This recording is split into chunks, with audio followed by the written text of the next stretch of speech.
joined by my colleague Kevin Book. Kevin, we've spent the last few episodes of Energy Shots talking about affordability and inflationary pressure in oil and gas.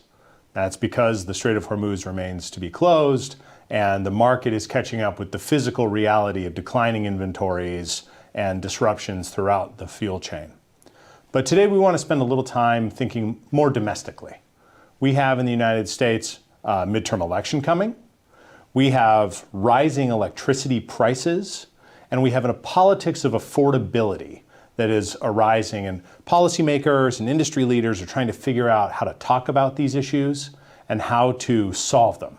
So today it's all about electricity and affordability and AI. Well, these are topics that have come up a lot. I think the letter A will be our sponsor today, Joseph. And, in the energy space, people have been talking about AI a lot. I don't know that everybody was talking as much recently about affordability until really the last couple of years. Well, that said, we've looked at the chart before. The post-COVID explosion in the cost of electricity is very real. People are feeling their power bills going up. The US EIA projects that electricity prices will continue to rise, possibly exceeding, I think, 18 cents per kilowatt hour on a sort of all-sector retail basis next year. This is a source of inflation in our economy. Is that right? Well, that's an interesting point you bring up. Let's start with the first chart. We've looked at something like this before.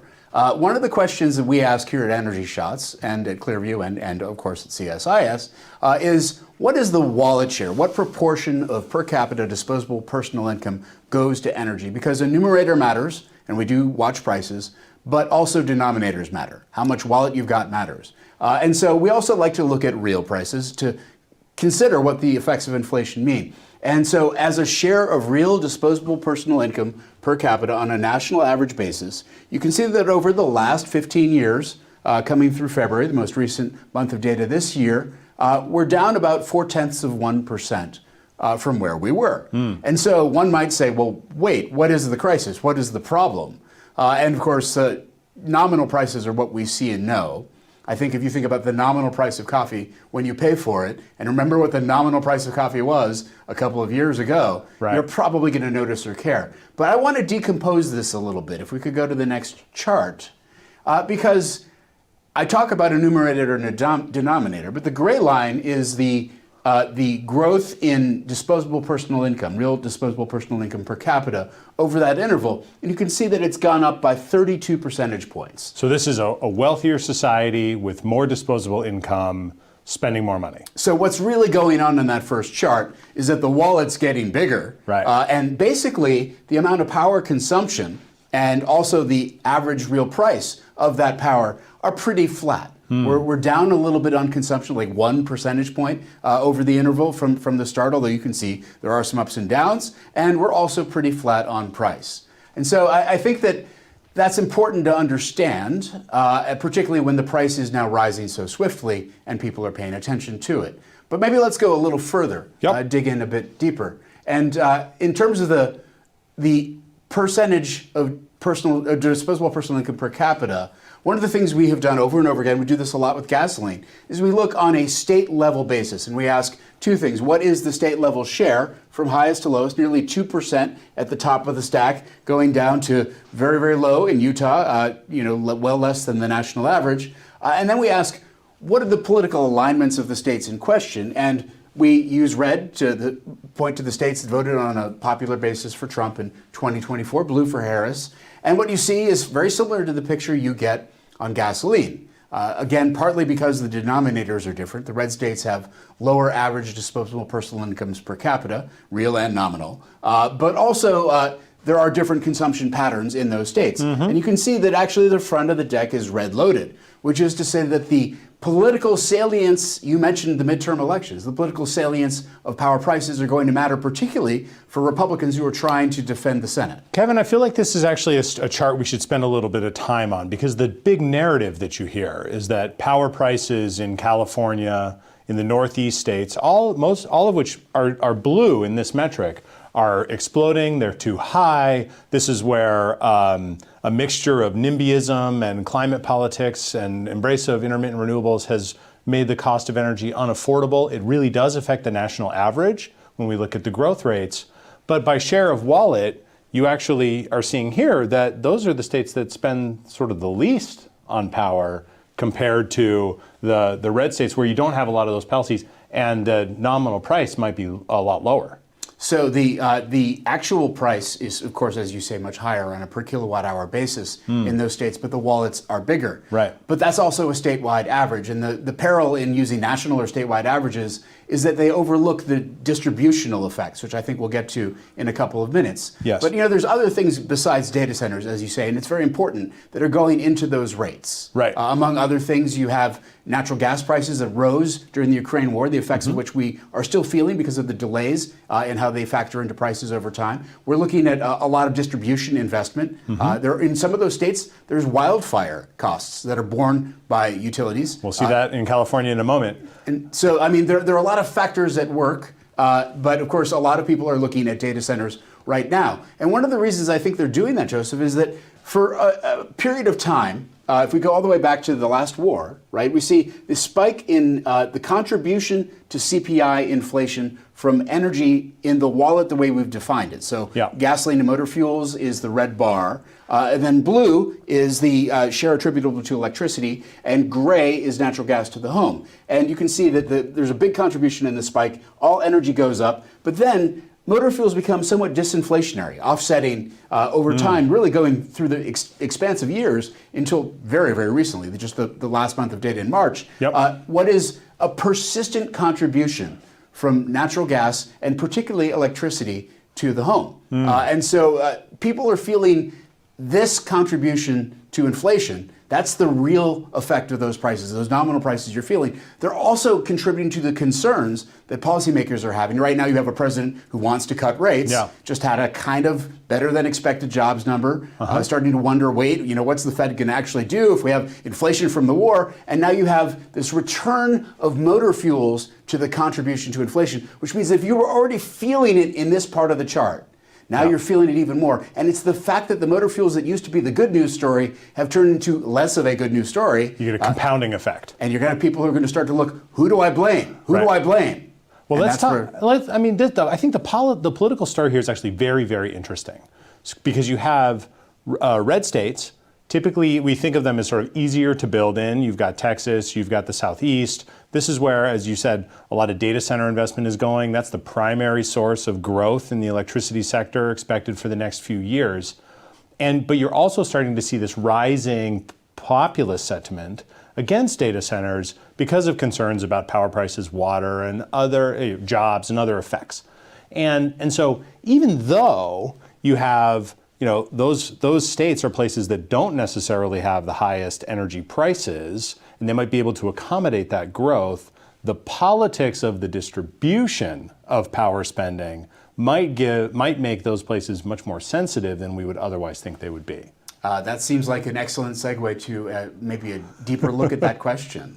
Because at the margin, right, elections are won at the margin in all the closed states. Right. And so who gets mobilized? Who gets activated to vote who might not vote? Who is that unexpected voter? Often you could be looking at somebody who is a low-income household or fixed-income household affected by energy costs. That's how the salience of energy costs can factor into our domestic politics. I completely agree, and that's what you hear policymakers saying again and again in light of the inflation that we're seeing. American households are spending more than ever on energy, and it is unfairly burdening households and particularly poor people around our country.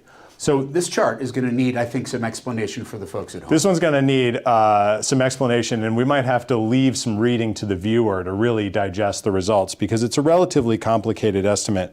What we're showing here comes from a recent working paper from two economists working at for the Fed board looking at energy inequality.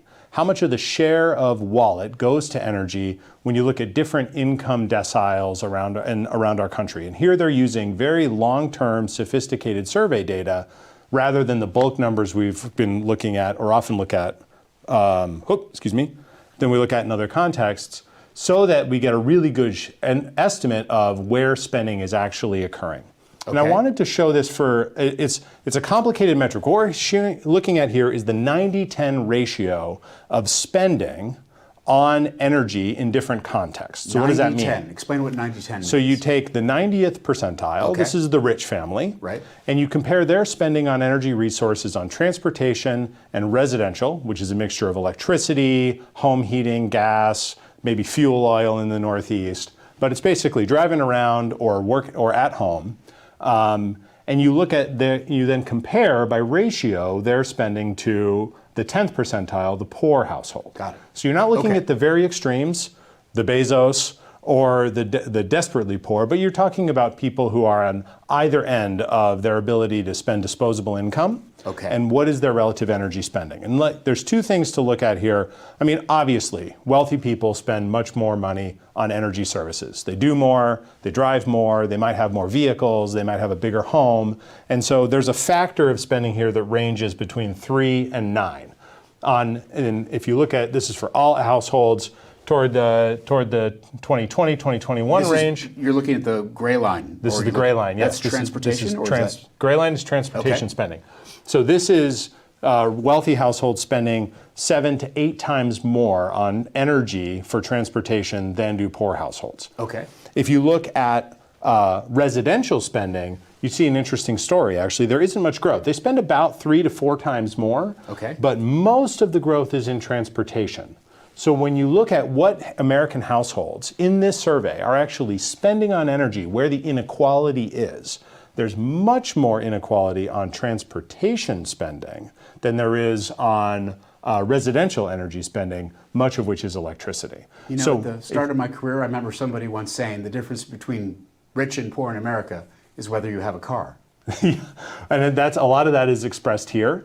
But I think this is an interesting metric to look at, even though it takes a little bit of thought, because it helps us answer the question, are Americans paying too much for electricity? Is the cost of heating and cooling your home or your residence overly burdensome on poor people? And when we look at the actual data, what we find is that the spending inequality is actually much worse on the transportation side, and that dominates proportional spending on energy altogether. Okay. We can also look at this for what are called energy burdened households.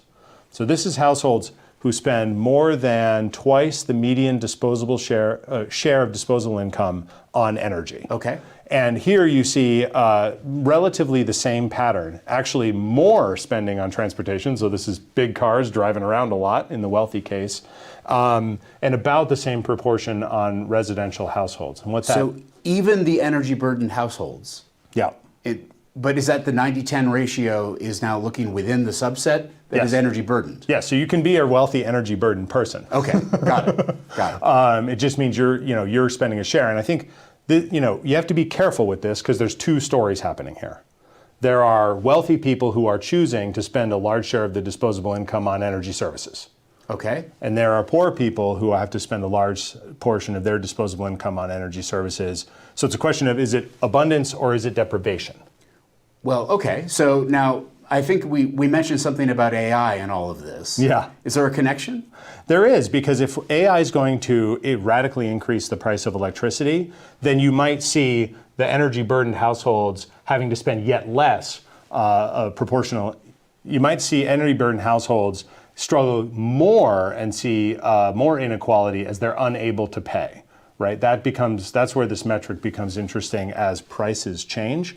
There's a lot of rich stuff in this paper. We're going to link it on the description box and on the website for Energy Shots so readers can go check it out, because there's a whole host of other things that this paper tells us. Once you're energy burdened in the United States, it's very hard to become energy unburdened.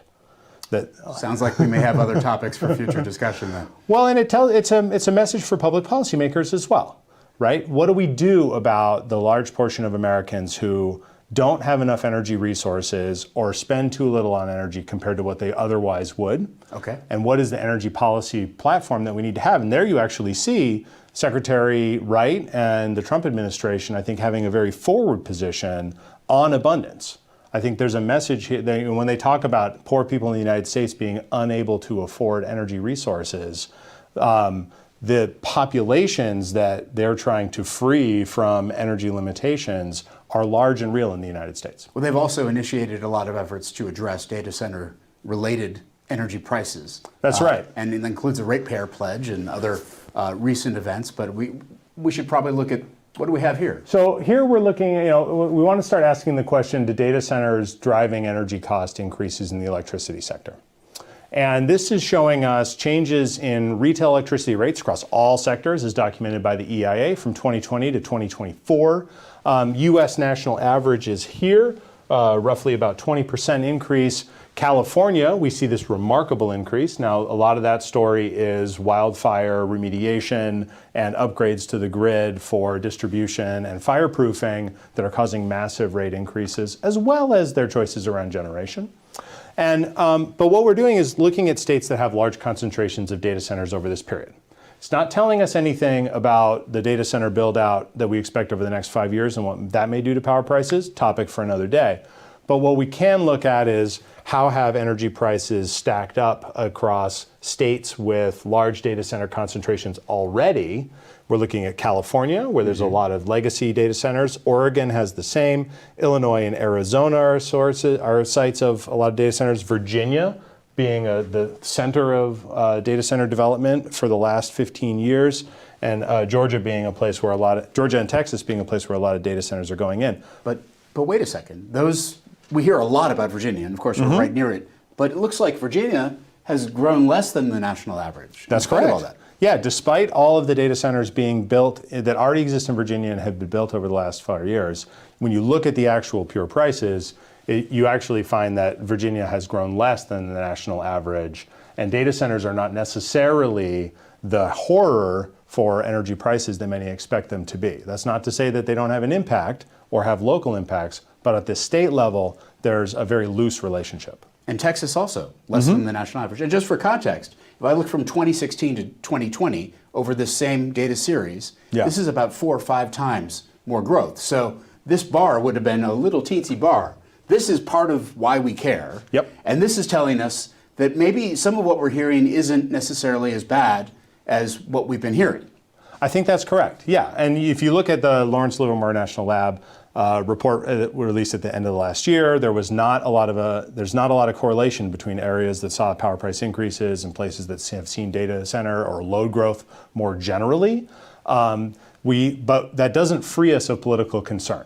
Right. So you're saying that people can talk about something for election purposes despite what statisticians and economists might say. I'm shocked. Yeah, it is quite shocking. But I think where we want to close today, I was in a conversation with a few energy friends over the week, and there is this question, right? Are we paying too much for power? How much does affordability need to dominate American politics?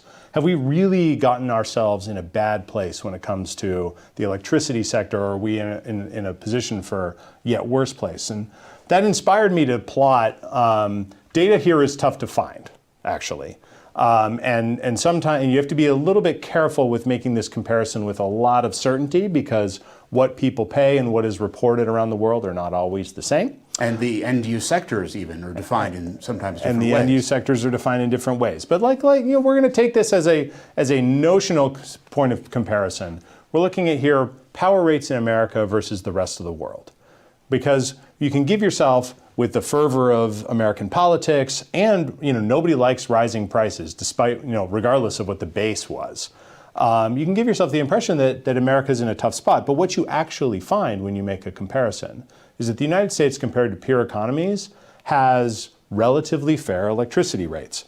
So if we look here, we're showing in blue residential rates, in green industrial rates. So that which consumers have to pay and that which producers have to pay for economic competitiveness purposes. That's quite important. And the United States compares quite favorably. We're paying 40–50% less than Germany, the United Kingdom. We're paying less than countries in the EU. France, with its large nuclear fleet, is paying more than the United States.